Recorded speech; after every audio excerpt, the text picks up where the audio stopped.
All right, folks. Tough loss for the Raptors last night in Los Angeles. Did a terrific job coming back. And by the way, if you're looking at us and saying, we saw the guys wearing the same suits when the game was starting and players were walking by, we are, because it is 2:25 Pacific time, which means some of you that are going to work early on Saturday morning are about to get up very, very soon. Yep. And nothing's going to change, right? Between now, there's no game day shoot. No game.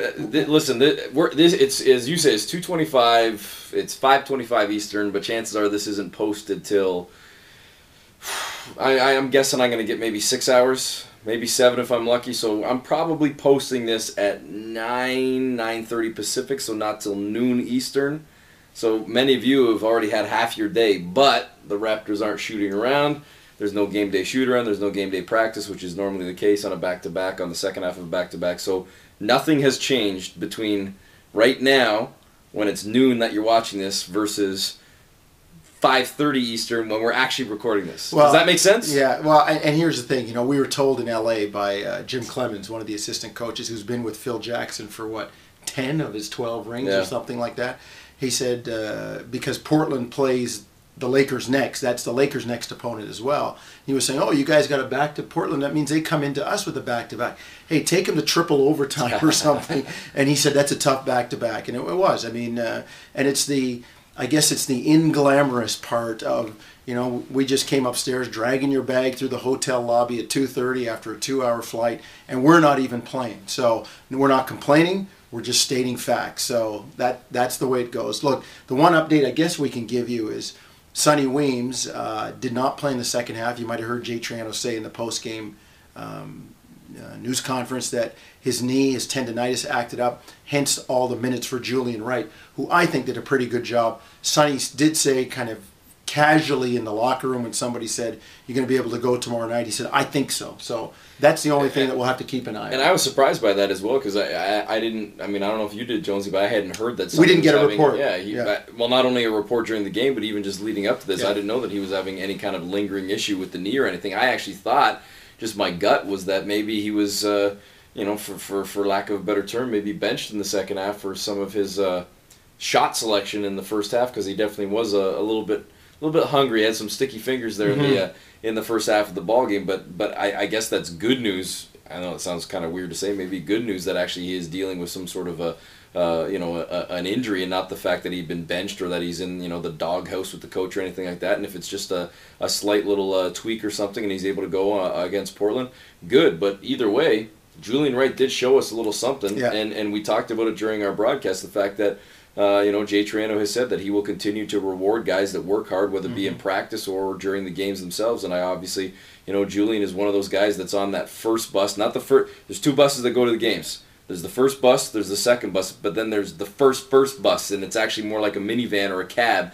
that takes over some of the players before, and they work out with Alvin Williams and Eric Hughes well before the game. And Julian Wright and Ed Davis and Solomon Alabi have been those three mainstays in that crew. Joey Dorsey's been going over early. The Breakfast Club. In fact, Reggie Evans has been going over early a couple of times in the first 5 games of the season.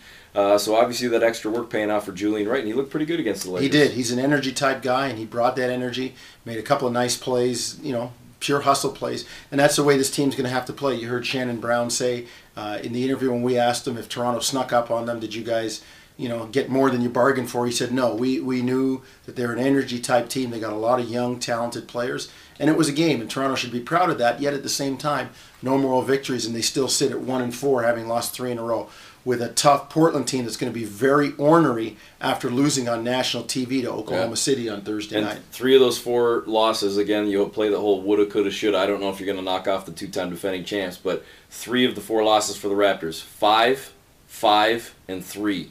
The point differential in terms of the losses. Now they had obviously the 17-point loss to the Utah Jazz, but 3 of the 4 losses coming by 5 or under. So that one definitely stings, but at some point you got to get that first win on the road, and now you start looking ahead and say, okay, Portland on the back-to-back, a team that's obviously got a lot of talent in spite of their injuries.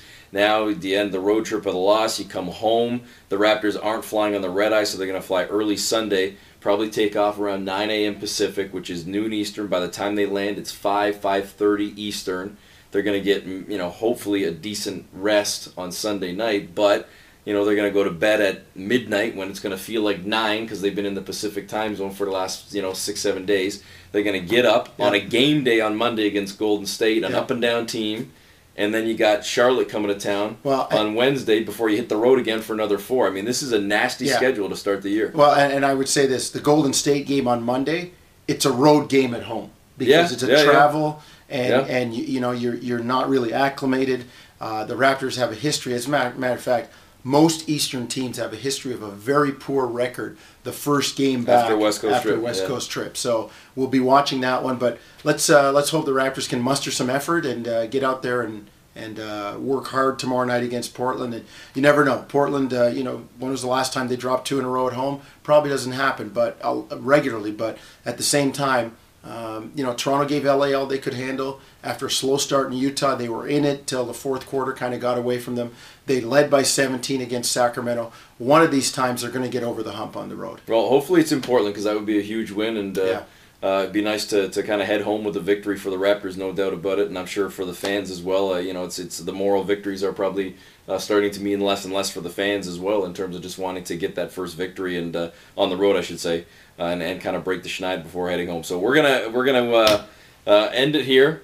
And again, it's coming up to about 2:30 Pacific now, so gonna hit the sack and enjoy an off day, I suppose, on Saturday for at least a few hours. Hopefully sleep in a little bit and then hit the airwaves. We've got interviews coming up on the pregame show some good stuff on Saturday night. I guess I should say tonight.